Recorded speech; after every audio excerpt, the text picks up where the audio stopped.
How to move a booking to another room in Exely Property Management System. To change a room for a booking, go to Property Management, Front Desk and click on a booking. A pop-up window with the detailed information on the booking will be opened on the right side of the page. Click Room Move. A new window will be opened. If necessary, you can modify the room type and actual room, as well as when exactly the guest will check in the room. If you select a room of another category, the Exely system will recalculate the cost of stay according to the rate plan set for the selected dates. In case you do not want the cost to be changed, tick the Do not change the cost of stay checkbox. When you change rooms for a part of the stay, the booking in the front desk is divided in two.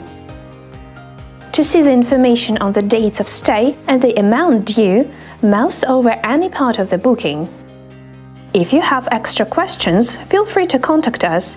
You can find our contact details in the lower left corner of your extranet, or you can also use our knowledge base.